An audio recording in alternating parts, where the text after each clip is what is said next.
Hola, ¿qué tal? ¿Cómo están? Les saluda Lola Hernández. Bienvenidas y bienvenidos al espacio de Lola. El día de hoy con una entrevista que realmente creo que a muchas de las personas que normalmente siguen mi espacio les va a traer mucho entendimiento sobre el tema de la depresión.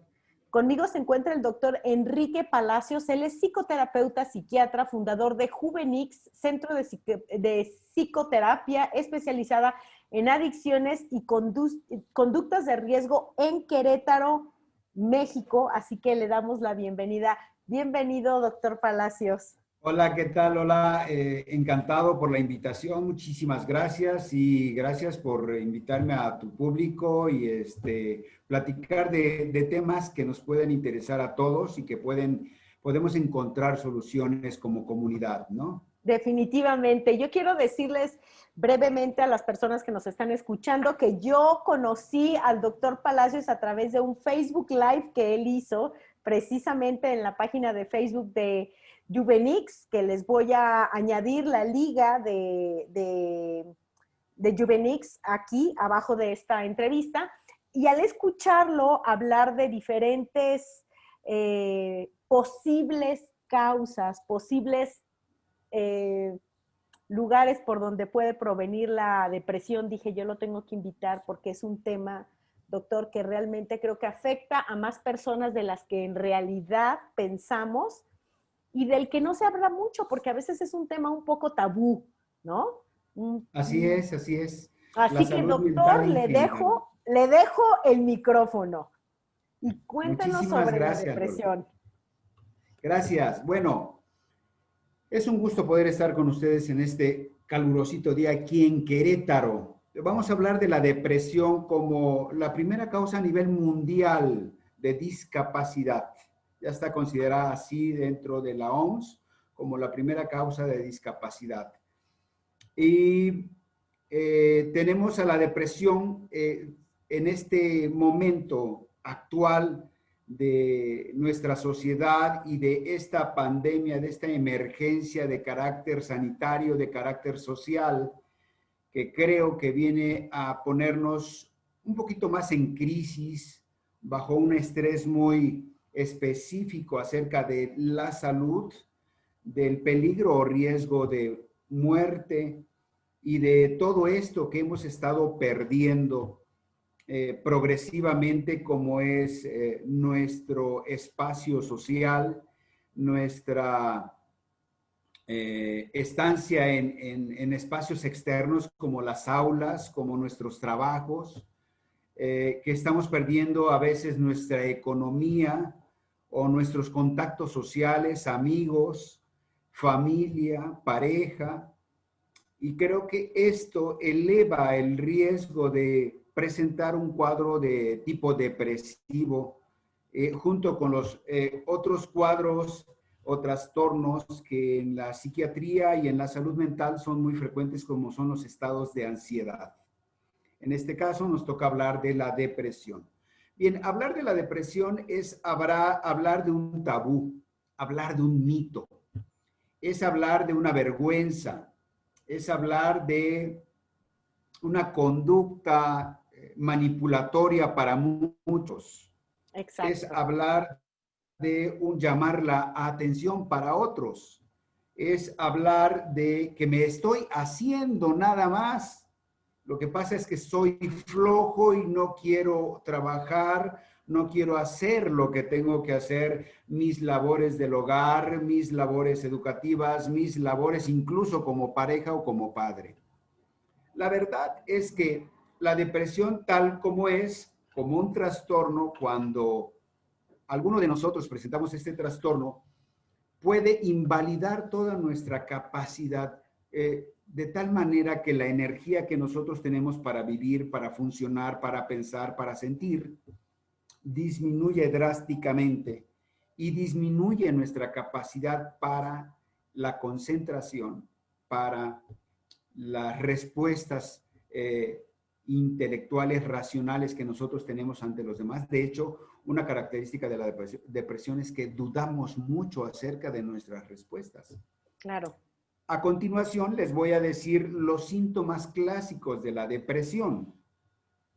La depresión en sí tiene dos síntomas principales a través de los cuales otro tipo de síntomas secundarios pueden agregarse y conformar lo que es el trastorno de depresión.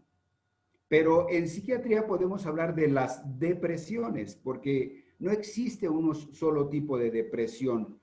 Creo que si podemos tener la visión integral de las depresiones, podemos imaginarnos cómo tratarnos o cómo ayudar a nuestros seres queridos en este trastorno de la depresión. Ya sabemos que una de sus complicaciones más desafortunadas es el suicidio y las miles de intentos suicidas que hay alrededor del suicidio a nivel mundial.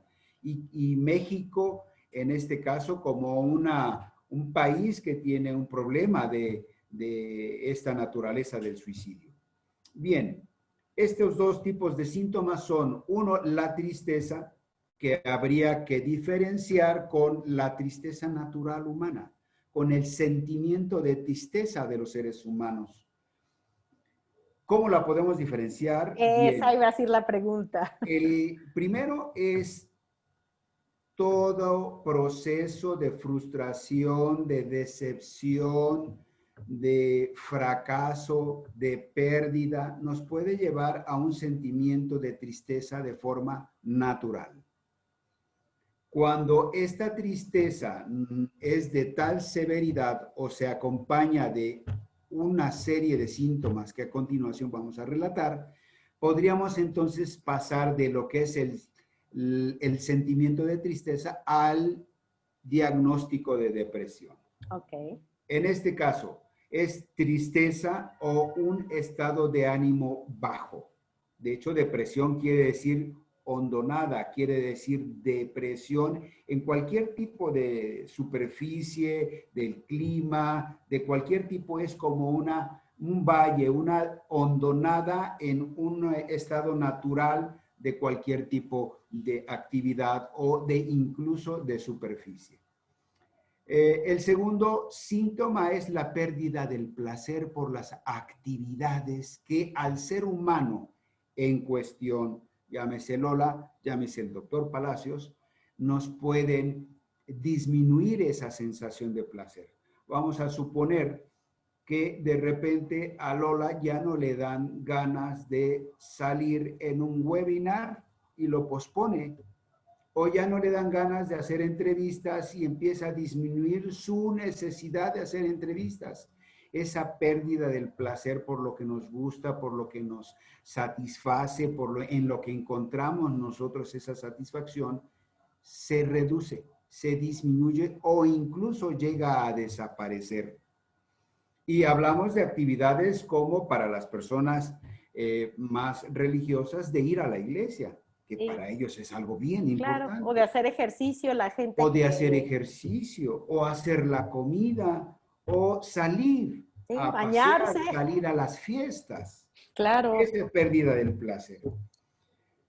Si a alguno de estos dos síntomas se le agrega algún otro, como por ejemplo, esta sensación del dormir, ya sea que haya un dormir exagerado, porque hay veces que la depresión da una sensación de sueño diurno y nocturno. Uno se la pasa durmiendo prácticamente todo el día.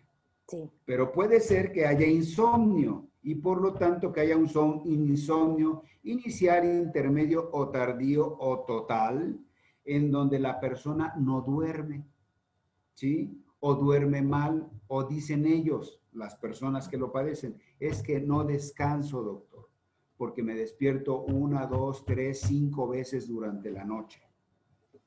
Otro síntoma que puede ser es la velocidad, el ritmo del cuerpo de la persona. Puede haber enlentecimiento psicomotor y es la clásica imagen de una depresión.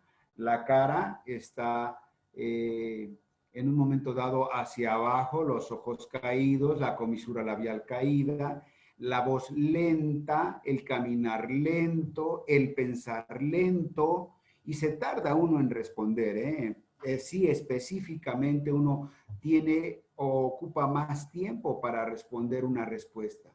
y como les decía hace un momento, uno duda en si está uno bien o si está uno mal y se tarda uno en responder.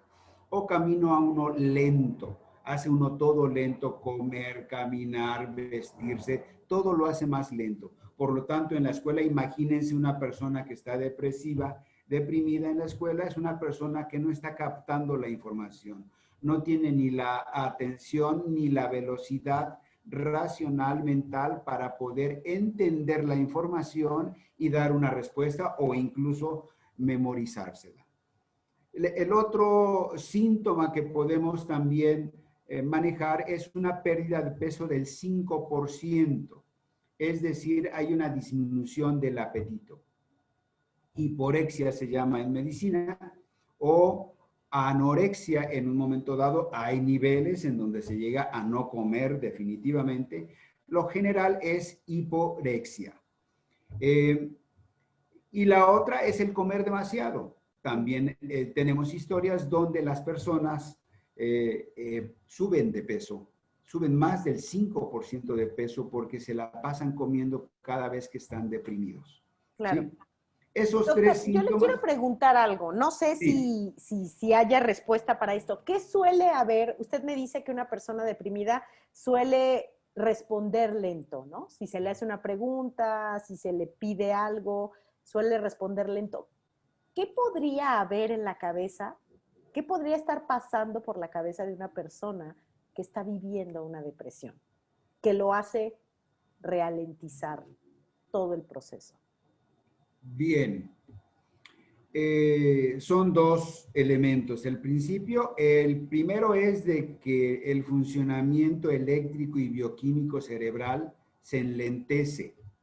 Hay una falta de serotonina, Okay. de noradrenalina, y hay una disminución de las conexiones interneuronales y hay una disminución del ritmo. Pero por otro lado, los pensamientos de una persona que tiene depresión son muy característicos. Se habla de un pensamiento catastrofista o negativista acerca de uno mismo, acerca del futuro y acerca del mundo. Esto quiere decir que uno siempre está pensando en que uno tiene la culpa, que es otro de los síntomas, que lo que está pasando alrededor tiene que ver con lo que uno hizo, no hizo, pensó, no pensó, ¿sí? Y tiene que ver con, uno lo liga con experiencias anteriores, aunque no hayan pasado durante el estado depresivo, sino que hayan sido previas al estado depresivo o que estén pasando en ese momento. Cuestiones como que si se pelea papá y mamá, uno tiene la culpa. O que si en un momento dado se va la luz, uno tiene la culpa de eso también. Estos pensamientos normalmente pueden llegar hasta el pensamiento de muerte, de que uno ya se va a morir. Puede haber una idea pasiva de muerte, de para qué vivir, ya no tengo esperanza. Eso diferencia un tipo de depresión de otra. La pérdida de la esperanza es de la depresión crónica. La depresión que no es tan severa es de leve a moderada, pero es crónica, que nos acompaña desde la niñez, esa desesperanza y autoestima baja. Sin embargo, en este síntoma hay una sensación de pérdida del sentido de vida. Hay un vacío existencial y puede haber la idea de ¿para qué vivir? O puede haber la idea de que uno tiene la necesidad de ya no seguir viviendo y aparecen las ideas de suicidio o los intentos suicidas. Se dice que por cada suicidio que es llevado a la práctica y resulta exitoso en ese sentido, hay de 10 hasta 20 parasuicidas que lo intentan y no lo logran. Wow. Entonces, el pensamiento de culpa, la fatiga, el pensamiento de muerte también son síntomas de la depresión. Sí, uno se siente culpable absolutamente de todo, hasta de vivir. Sí, claro. ¿Sí? ¿Por qué nací? ¿Por qué me tuvieron? ¿Sí? Entonces, esto puede llegar a complicarse cuando la depresión es severa con ideas suicidas o con intentos suicidas. Perfecto, gracias. Este tipo de depresión puede haber la depresión mayor. En este caso estamos hablando de los síntomas de una depresión mayor. Depresión mayor no quiere decir una depresión más grandota. Depresión mayor solamente distingue, y es el nombre característico de la depresión más biológica que existe. Esta depresión es una depresión genética, es una depresión que nace en la mutación genética del recién nacido y que se manifiesta a determinada edad de la persona. Es decir, esta depresión no tiene nada que ver con las cuestiones ambientales o las cuestiones de crianza, ¿sí? Y en esta depresión, por ejemplo, el tratamiento es eminentemente y 100% biológico también. Tiene que ver no nada más con un antidepresivo como tal, tiene que ver también con reguladores afectivos que se dan en los trastornos bipolares o en los trastornos psicóticos afectivos, también con ese tipo de medicamentos tiene que ver, o con neurolépticos, perdón, con antiepilépticos que tienen que ver con la regulación del afecto y de la actividad neurológica. Perfecto. ¿Y Esta hay algún depresión promedio más de bien es edad? rara. Perdón, ¿hay un promedio de edad en el que pudiera comenzar a manifestarse la depresión cuando se trata de una depresión genética? Sí, la edad promedio es alrededor de los 30 años, Ok. ¿sí? Y es una depresión más bien rara. No es la más frecuente, afortunadamente. Hay otras depresiones que son muy, pero muy frecuentes, como lo que antes se conocía como depresión distímica, que hoy se conoce como trastorno depresivo intermitente. Esta depresión acompaña al ser humano desde prácticamente de la crianza, desde la niñez.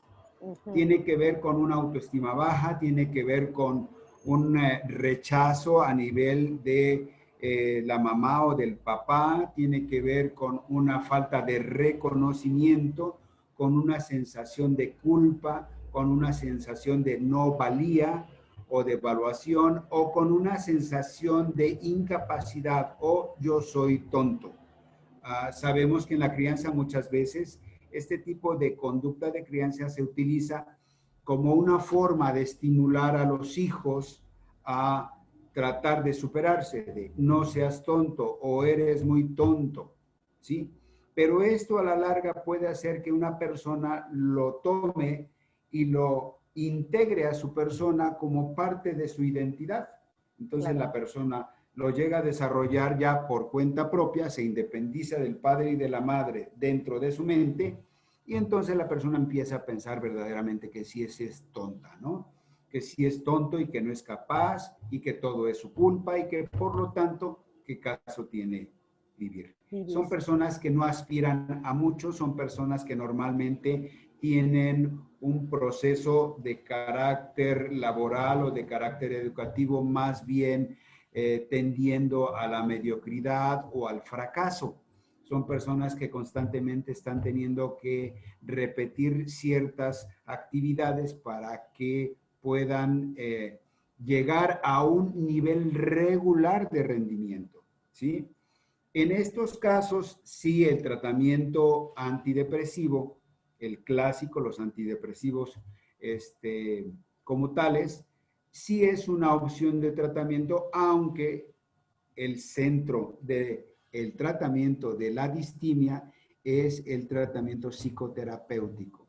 Es decir, desde mi punto de vista, una persona que se siente que no es capaz, que siente que tiene una autoestima baja, que siente que tiene una desesperanza, es una persona que aprendió a pensar así de sí mismo por los criadores, tutores, padres, ¿sí?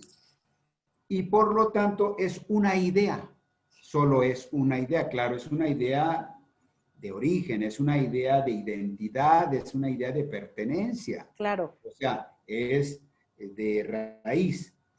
Pero afortunadamente, desde mi punto de vista, esta es una idea que puede cambiarse, que puede tratarse y puede llegar a a través de la psicoterapia a transformar esa idea de sí mismo en una idea de una persona capaz, de una persona normal, de una persona sana, por decirle algún nombre a esa forma de pensar de sí mismo, ¿sí? Claro.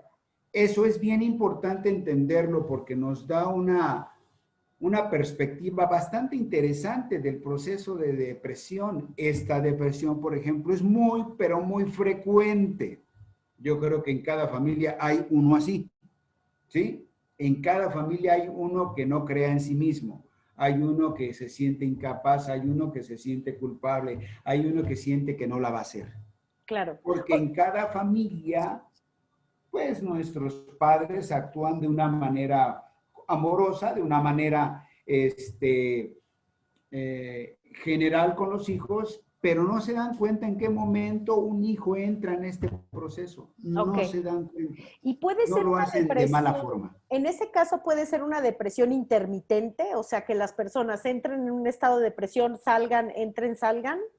Así es, Mm. exactamente, es una depresión intermitente, como lo dice su nombre, ¿no? Ujú. Trastorno depresivo intermitente. Perfecto. Que frecuentemente ante situaciones de frustración o de fracaso se depriman fácilmente, ¿no? Ok.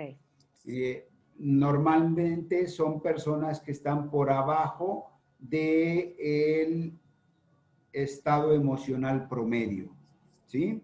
Eso, por ejemplo, son las dos más reconocidas a nivel de psiquiatría, pero está también el trastorno depresivo de la fase luteínica o mejor conocido trastorno depresivo hormonal. Eso es muy clásico y tiene que ver con la gran complejidad e intensidad de trabajo hormonal que tiene la mujer como para generar vida, como para embarazarse y prepararse cada mes para recibir un bebé, ¿no? Y para poder procrear. Cada mes se prepara la mujer para poder procrear. Bueno, todo eso tiene que ver con un aparato muy complejo que es el aparato, el sistema hormonal de la mujer.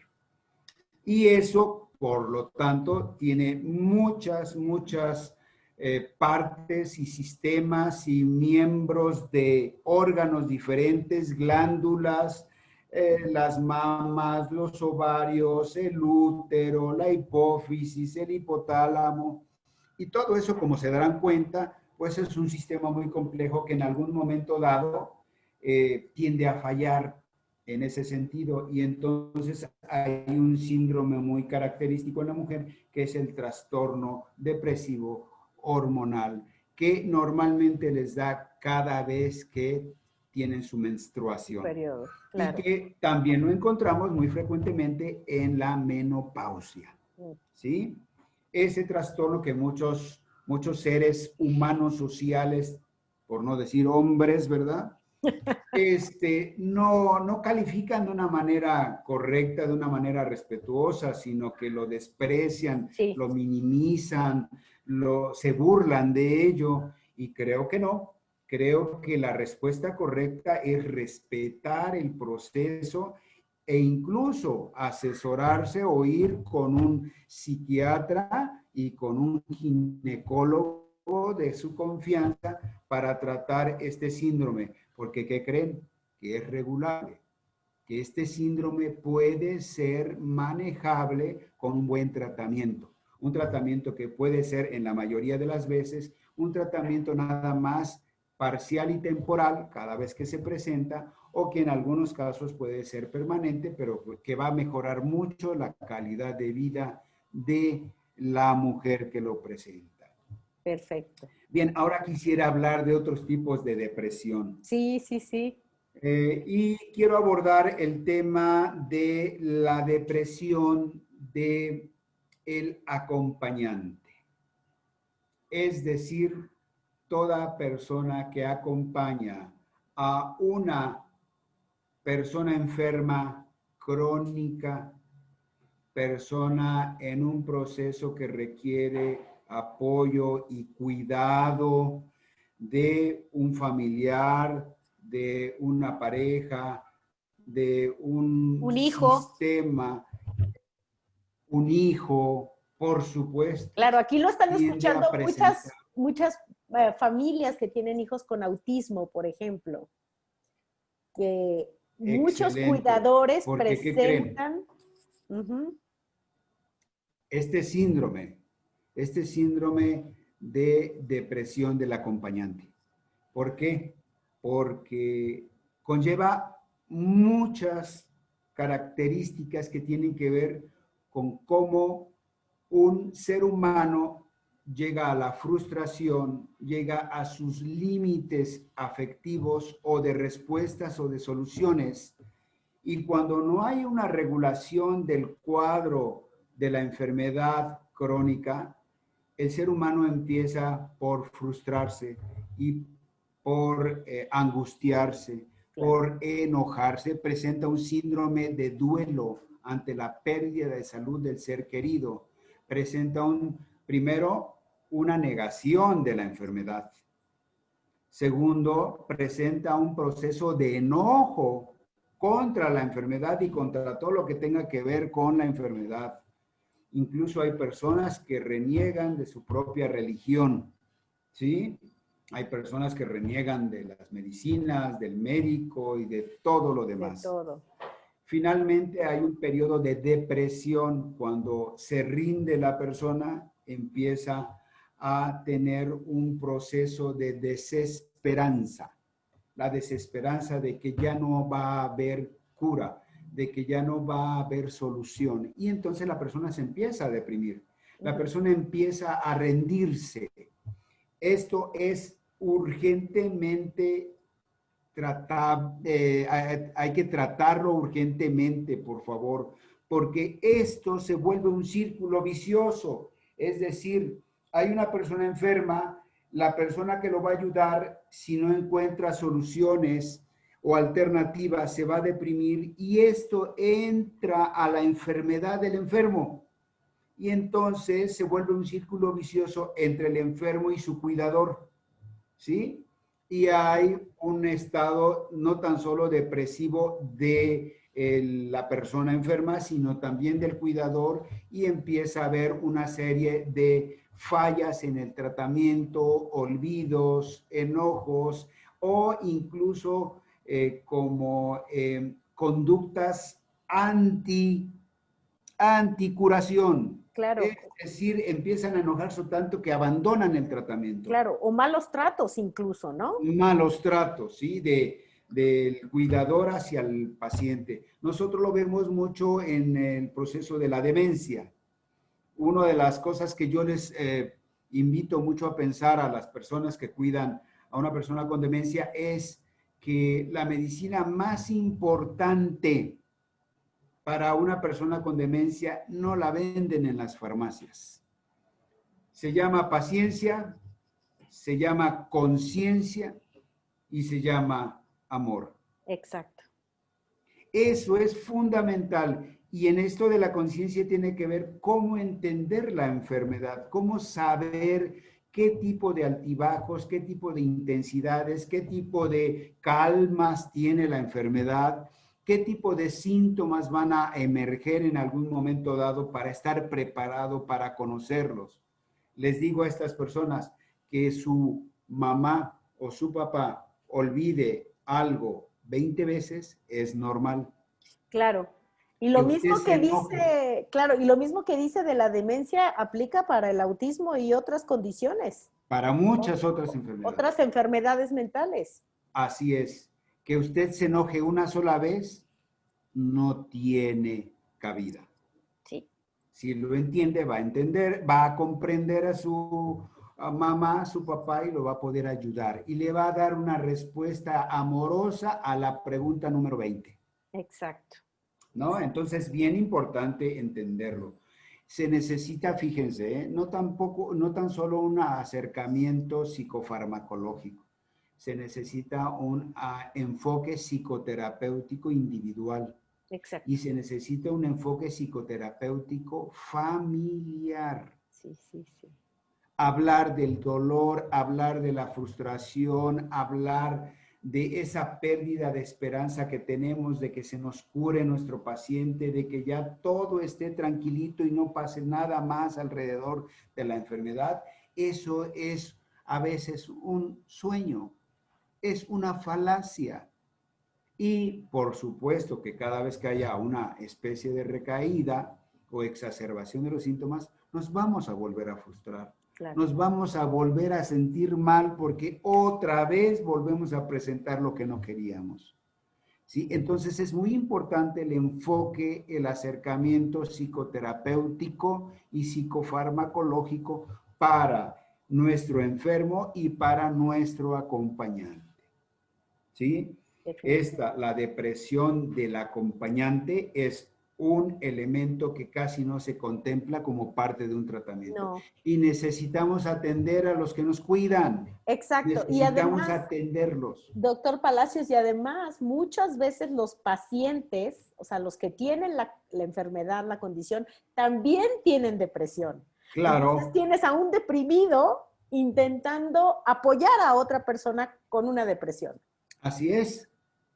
Por eso la terapia familiar es fundamental, ¿sí? El que puedan tener un espacio, un foro de entenderse emocionalmente más allá de la enfermedad, más allá de la enfermedad, porque estamos hablando ya del área afectiva y relacional y de convivencia de dos seres humanos. Entonces es importante tomarlo en cuenta y manejarlo. Independientemente de la parte de los medicamentos, ¿sí? Claro, qué importante esto que está diciendo, doctor. Sí, muchas veces, por ejemplo, otras depresiones, hablando ya del síndrome del acompañante, también están las depresiones por enfermedad médica, crónica, por ejemplo. Sí, claro. Crónica. Hablamos, por ejemplo, de la depresión, la diabetes da un síndrome depresivo, un trastorno depresivo, pero bien frecuente. El que recibe la noticia de su diabetes es una persona que se deprime tiro por viaje, perdón la expresión. Sí, sí, pero sí. es muy frecuente. Con mucha ¿Y frecuencia. saben por qué se deterioran? Porque no quieren aceptar, se quedan en el primer paso del duelo. No aceptación, no es cierto, no soy diabético. Se equivocó el doctor, ese doctor no sirve. Exacto. El laboratorio no funciona. Pues claro, no se toma la medicina a la larga. Esa persona que no es abordada desde un principio en su nueva realidad, que es una persona con una enfermedad que no quiere, que no le gusta, que le va a hacer que no coma cosas que le gustan o que se cuide de una forma que no está preparado, es una persona que muy probablemente vaya a tener un pronóstico malo, que se vaya a complicar a la larga. Por supuesto. Por lo tanto, es muy importante que esta persona desde un inicio reciba un apoyo psicológico, un apoyo terapéutico. Una persona que recibe un apoyo terapéutico de este tipo, como las enfermedades, como la diabetes, la hipertensión arterial, el Parkinson y muchas de este tipo de depresiones, tienen que tener un apoyo psicológico y terapéutico, de preferencia también familiar. Claro. Hay medicamentos que producen depresión. Hay, por ejemplo, la depresión secundaria a lesiones cerebrales o enfermedades neurológicas o la depresión secundaria a las adicciones, por ejemplo. Es muy frecuente, es un ciclo vicioso, que la depresión lleve a las adicciones y que las adicciones lleven a la depresión. Es un círculo vicioso. Podría ser el alcoholismo, la drogadicción. El alcoholismo, la marihuana produce incluso un síndrome parecido a la depresión. Algunos muchachos en ese momento no lo aceptarán, pero la marihuana al mismo tiempo que relaja, enlentece el proceso mental.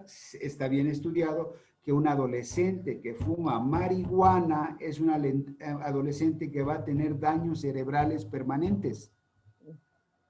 ¿Sí? Y entonces, no sé si ustedes recuerdan esa imagen, pero una persona que fuma marihuana es una persona lenta, habla lento, ¿sí? Piensa lento y se emociona lento.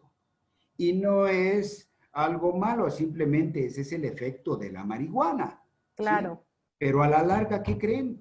Producen síndromes depresivos crónicos, producen síndromes psicóticos incluso. Entonces, la depresión en las adicciones es definitivamente muy frecuente.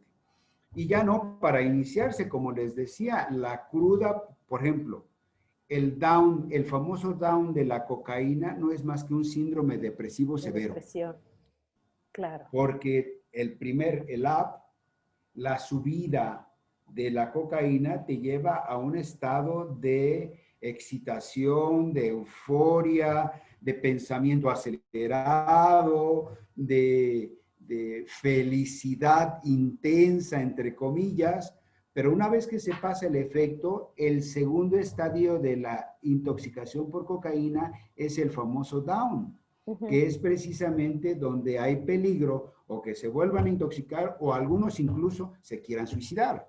Oh. ¿Sí? Entonces, si se dan cuenta, la depresión es de una manera muy amplia, muchas situaciones, tanto naturales como de la vida, pueden darnos depresión. Ahora, hablábamos hace un momento del duelo. La pérdida de la pareja por muerte es la primera causa de estrés a nivel mundial. La jubilación es la primera causa de depresión y también de muerte en las personas de edad y que tienen jubilación.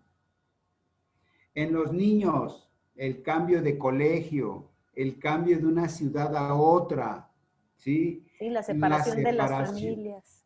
la separación o divorcio de los padres son causas muy importantes, muy fuertes de depresión. Es importante que quitemos este estigma de la depresión, de que está llamando la atención. Claro. Es que es flojo. Ahí Claro. les va. En resumen, cualquier persona que ustedes conozcan, familiar, que empiece a disfuncionar, que empiece a bajar su ritmo, que empiece a tener problemas en la escuela, en sus calificaciones, que empiece a aislarse, que empiece a estar irritable o agresivo, que empiece a tener problemas en su trabajo, que tenga un comportamiento raro o extraño, o que esté de plano llorando o triste, o aguas, que hable de que ya no quiere vivir o que quisiera mejor quitarse la vida, es urgente que la familia, y fíjense a dónde voy a llegar, porque muchos piensan, pues si te sientes mal, ve al doctor. Sí, o ocúpate Eso en puede algo, suceder en alguien que ocúpate. le duele la cabeza. Ajá, sí, o ocúpate, Ocúpate. ocúpate. Imagínense decirle a un depresivo, échale ganas, Exacto. ¿no? Vete a una fiesta. Sí, sí, sí, Pues sí. el depresivo, hagan de cuenta, yo pongo este ejemplo, hagan de cuenta que a un hospital le bajan la luz, se va la luz y nada más llega la de emergencia. Claro. ¿Saben qué servicios están activos en un hospital con luces de emergencia? Solo está urgencias, una parte, terapia intensiva y la mayoría de las luces está apagada. Así es un ser humano con depresión. Claro. No Claro. tiene la energía, no tiene la intención. Sí, Hay que sí. hacerle caso a esa persona. Y la otra, lo más importante que les quiero decir es que quien debe de reactivar el mecanismo de atención de un depresivo es una persona externa, Claro, porque la persona en depresión difícilmente lo va a hacer, por supuesto. difícilmente lo va a reconocer. Entonces es muy importante que la persona, la pareja, la familia, los que estamos alrededor de esa persona, digamos, algo está pasando, vamos a revisarlo. ¿Sí? Es bien importante porque no se trata de que la persona depresiva de repente tenga una idea maravillosa de querer salir adelante y se vaya a curar. No No, sucede así. no, o que se va a salir a hacer ejercicio porque No sabe que es sucede lo así. mejor. o que le eche ganas. Sí, No va a sí. suceder. Cuando dices Recuérdense que echarle ganas, tienen ¿qué es echarle ganas además, no? energía de emergencia nada más. No tiene Exacto. más energía para poder abordar una forma de autoayudarse o de ayudarse a través de otras personas. ¿Eh? Es bien importante esa parte. Bien, no sé si tienen alguna Pues pregunta, yo algún aquí la pregunta comentario. que le voy a hacer, doctor, es ¿cuáles serían las acciones o los comportamientos que más pueden ayudar a una persona? A mí me pasa mucho por mi trabajo que las familias tienen, por ejemplo, adolescentes deprimidos y no saben cómo actuar con ellos. Entonces los mandan a hacer ejercicio, los mandan a activarse, pero en realidad, ¿cuál podría ser una actuación que en realidad ayude a la persona que está en depresión? Primera regla de oro, Lola. No hostigar, no presionar.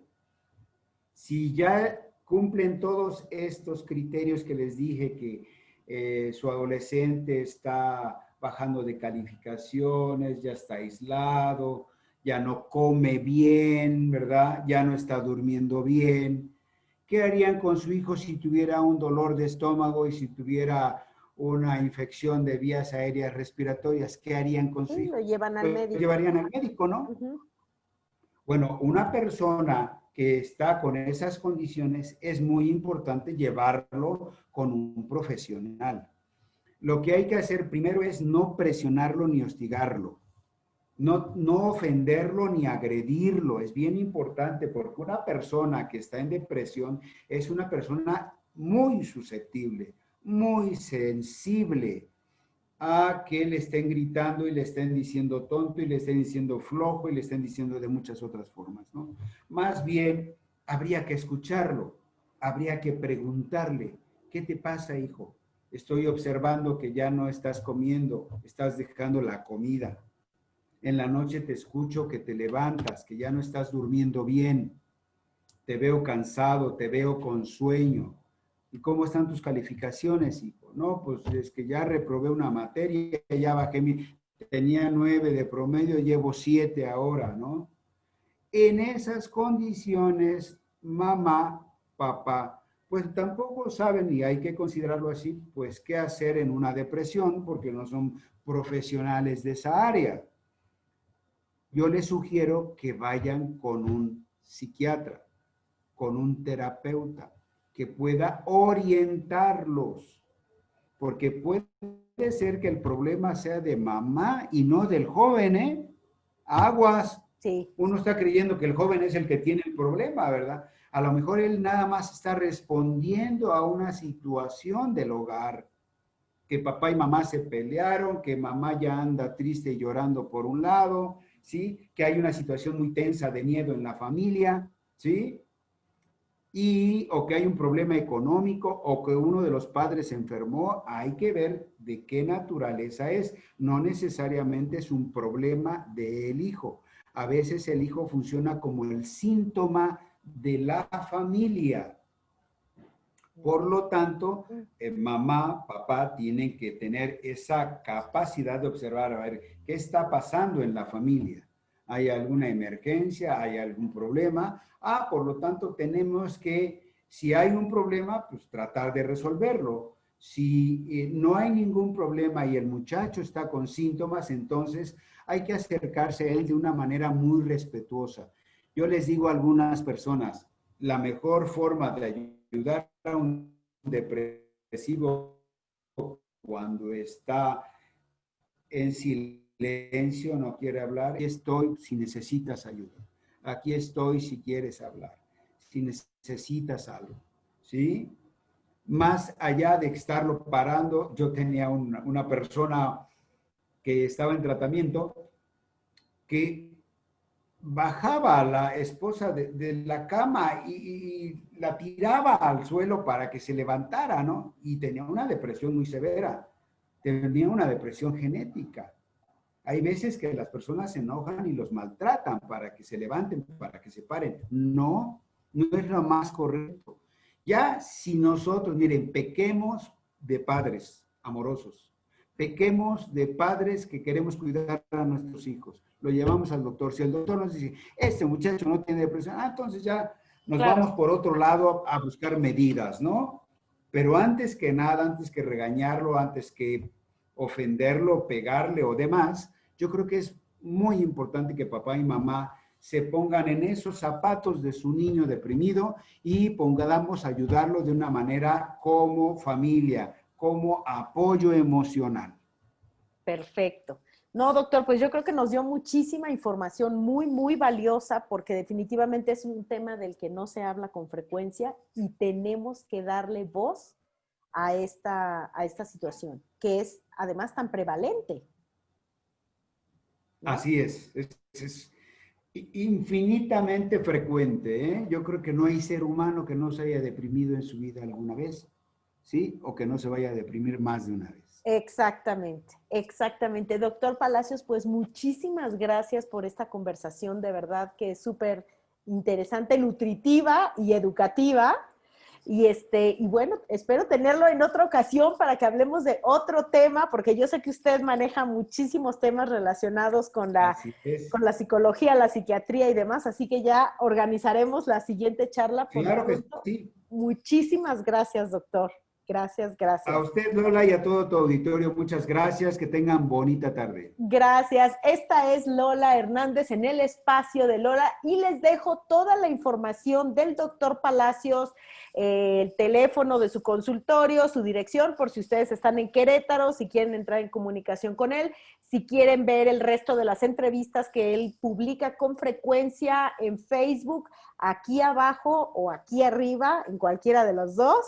Van a encontrar la página web, van a encontrar las redes sociales para que lo puedan ubicar. Esta es Lola Hernández en el espacio de Lola y nos escuchamos en la siguiente entrevista. Hasta pronto.